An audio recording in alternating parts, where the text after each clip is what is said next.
تطيعوني يحببكم الله ويغفر لكم ذنوبكم والله غفور رحيم. صدق الله مولانا العظيم وصدق رسوله النبي الكريم ونحن على ذلك لمن الشاهدين والشاكرين والحمد لله رب العالمين. گفت و شنید سے قبل ہماری اور آپ کی گفتگو کچھ آگے بڑھے. سب سے پہلے آقائے نامدار مدینے کے تاجدار دونوں عالم کے مالک و مختار لمبے ہاتھوں سے بھیک دینے والے آقا, سنہری جالیوں میں آرام فرمانے والے آقا, شفاعتی اہل القبائل کا نغمہ جافزہ سنانے والے آقا, شمس الضحا بدر الدجا صدر العلا نور الہدا کافی الورا,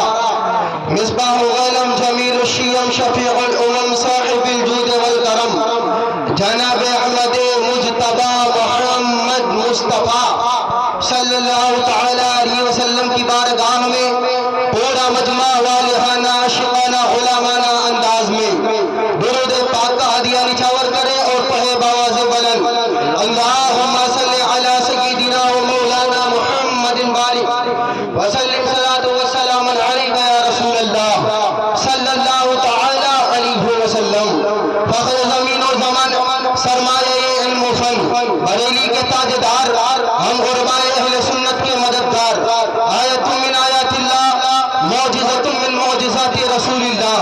کنز الکرامت جبل الاستقامت غواز بحر معرفت سیدنا سرکار اعلی حضرت عظیم البرکت مجدد دین و ملت رضی اللہ تعالی عنہ بڑے ہی پیارے انداز میں جب نبی کی عظمت بیان کرتے ہیں, نبی کی شان و شوکت کو بیان فرماتے ہیں تو فرماتے ہیں واہ کیا جود و کرم ہے شہ بتہا تیرا,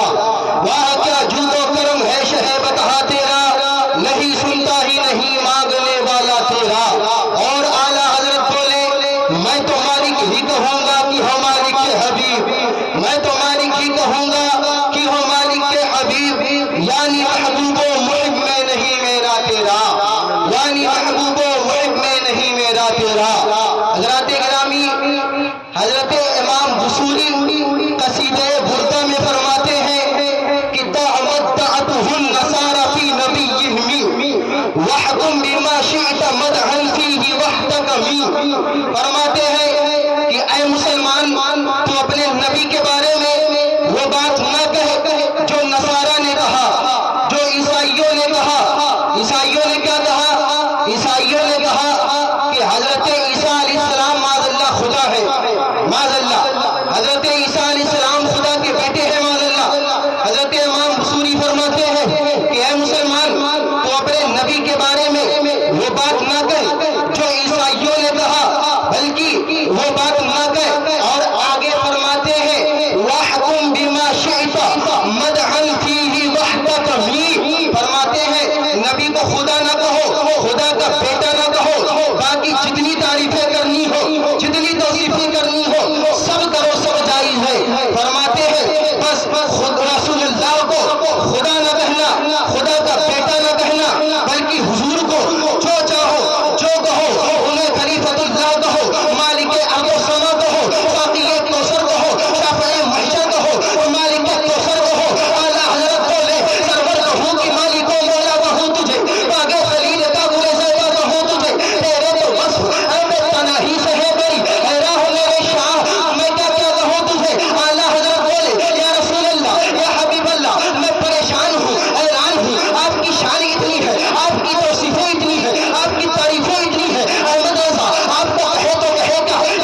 دلوں کے امام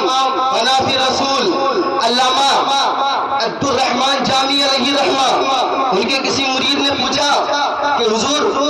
نبی کی تعریف کیجئے، نبی کی توصیف کیجئے، تو انہوں نے فرمایا ہزار بار بشوئن دہن زمش کو گلاب ہنوز نام تو گفتن کمال بے ادبی۔ فرماتے ہیں کہ اگر ہزار بار میں اپنے روح کو مشک اور گلاب سے دھو لوں پھر بھی نبی پاک کا نام مبارک میں اپنے زبان پہ لانا بے ادبی سمجھتا ہوں کہ کہوں کہیں توہین نہ ہو جائے، بے ادبی نہ ہو جائے۔ اور آج کا یہ وہابی دیوبندی نجدی تبلیغی کہتا ہے نبی ہماری طرح ہے معاذ اللہ، نبی مر کر مٹی میں مل گئے معاذ اللہ، نبی کو پیٹھ پیچھے کا علم نہیں معاذ اللہ۔ تو اے مسلمانوں، اگر تم کو نبی کی عظمت پوچھنی ہو، نبی کی رفاعت پوچھنی ہو، نبی کی شان و شوکت پوچھنی ہو، تو ان وہابیوں سے نہ پوچھو، ان دیوبندیوں سے نہ پوچھو، ان تبلیغیوں سے نہ پوچھو، بلکہ اگر نبی کی شان پوچھنی ہو، نبی کی عظمت پوچھنی ہو تو حضرت ابوبکر صدیق سے پوچھو، حضرت عمر فاروق اعظم سے پوچھو، حضرت عثمان سے پوچھو، حضرت مولا کائنات سے پوچھو، حضرت امام حسن سے پوچھو، حضرت امام حسین سے پوچھو، غوث و خواجہ سے پوچھو، اعلیٰ حضرت سے پوچھو۔ اور جب اعلیٰ حضرت سے پوچھو گے تو اعلیٰ حضرت یہی اعلان کرتے ہوئے نظر آئیں گے، یہی فرماتے ہوئے نظر آئیں گے، یہی کہتے ہوئے نظر آئیں گے سب سے اعلیٰ و اعلیٰ ہمارا نبی، سب سے اعلیٰ و اعلیٰ ہمارا نبی، دونوں عالم کا دولہ ہمارا نبی، کچھ گئی جس کے آگے سبھی مشعلے شمع وہ لے کے آیا ہمارا۔ سبحان اللہ، سبحان اللہ، ذرا زور سے بول دو سبحان اللہ، بلند آواز سے بولو سبحان اللہ۔ اعلیٰ حضرت فرماتے ہیں غم زدوں کو رضا ملتا دیجے کی ہے، بے کس ہوتا سہارا ہمارا نبی۔ اور اعلیٰ حضرت جب اپنی قلم کو چلاتے ہیں تو نبی کی شان میں فرماتے ہیں زبان اعلیٰ حضرت کی، زبان اعلیٰ حضرت کی، نعت حضور کی، قلم اعلیٰ حضرت کی، نعت حضور کی۔ اعلیٰ حضرت بولے وصف رخ ان کا کیا کرتے ہیں، شرح و شمس دعا کرتے ہیں، ان کی حمد و ثنا کرتے ہیں، جن کو محمود کہا کرتے ہیں۔ اعلیٰ حضرت فرماتے ہیں وصف رخ یعنی حضور کے چہرے انور کی تعریف کیا کرتے ہیں، حضور کے چہرے انور کی شرح کرتے ہیں کہ حضور کا چہرے انور کیسا تھا، حضور کتنے حسین و جمیل تھے۔ حضرت عبداللہ بن سلام فرماتے ہیں کہ جب حضور پاک علیہ السلام مکہ مکرمہ سے ہجرت کر کے مدینہ طیبہ تشریف لائے تو سب لوگ آپ کو دیکھنے کے لیے گئے، تو فرماتے ہیں کہ جب میں بھی گیا تو میں نے حضور کا چہرے انور دیکھا تو میں نے پہچان لیا کہ یہ چہرہ کسی جھوٹے کا نہیں ہے، بلکہ حضور پاک اس وقت فرما رہے تھے اے لوگوں صلح رحمی کرو، غریبوں کو کھانا کھلاؤ، اللہ کی عبادت کرو اور سلامتی سے جنت میں چلے جاؤ۔ حضرت برا ابن عازب فرماتے ہیں کہ حضور پاک علیہ السلام سیرت و صورت میں تمام لوگوں سے زیادہ حسین و جمیل تھے۔ حضرت ابو قرصافہ فرماتے ہیں کہ میری والدہ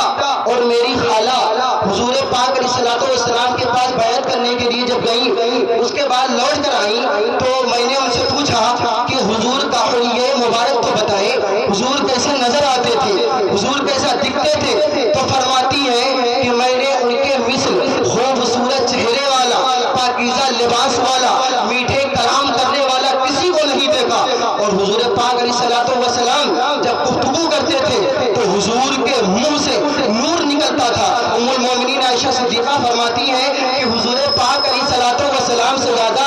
حسین و جمیل کوئی تھا ہی نہیں، خوش رنگ تھا ہی نہیں۔ فرماتی ہے کہ جس نے حضور کی توصیف کی اس نے آپ کو چاند سے تشبیہ دی، اور فرماتی ہے کہ پسینہ حضور کے چہرے انور میں یوں معلوم ہوتا جیسے کہ موتی۔ حضرت گرامی وقار حضرت ابو عبیدہ نے ربیہ بنت معوذ سے عرض کیا کہ حضور کا حلیہ مبارک کو بتائیں، حضور دکھتے کیسے تھے، نظر کیسے آتے تھے، کتنے خوبصورت تھے، کتنے حسین و جمیل تھے؟ تو فرماتی ہے قال یا بنیا لو رأیتہ رأیت الشمس طالعۃ، اے میرے بیٹے اگر تم حضور کا چہرے انور دیکھتے تو جیسے کہ آفتاب طلوع ہو رہا ہے۔ حضرت ابو ہریرہ فرماتے ہیں جب ہم حضور کا چہرے انور دیکھتے تھے تو ایسا لگتا تھا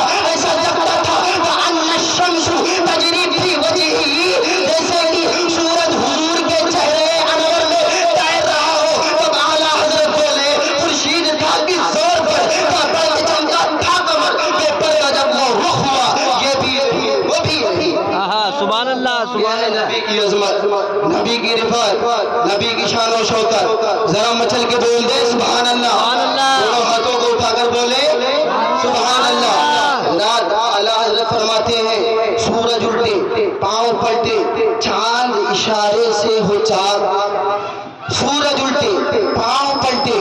چاند اشارے سے ہو چاک، اندھے نجدی دیکھ لے قدرت رسول اللہ کی۔ حضرات میں آپ کو ایک واقعہ بتاؤں کہ حضور پاک علیہ السلام جب اس دنیا میں تشریف لائے، حضور نے 40 سال کے بعد اعلان نبوت کیا۔ اس کے بعد جب دین اسلام پھیلنے لگا، دین اسلام بڑھنے لگا، تو کفار و مشرکین نے روکنے کی تو بہت کوشش کی، لیکن جب روک نہ سکے تو ابو جہل نے حبیب بن طالب کو ایک خط لکھا۔ ابو جہل نے لکھا جس کے الفاظ کچھ اس طرح ہے، کلما آب اللہ بالحجت وغلب آب اللہ بالحجت غلب علینا فالیوم سوف دینک ودین آبائک فالحق به قبل ان ينتشر دینہ۔ اس نے یہ الفاظ لکھا کہ جب بھی ہم نے اسے دلیل کے ساتھ بات کی وہ ہم پر ہمیشہ غالب آئے، اور اب تیرا اور تیرے آباء و اجداد کا دین کمزور ہو چکا ہے،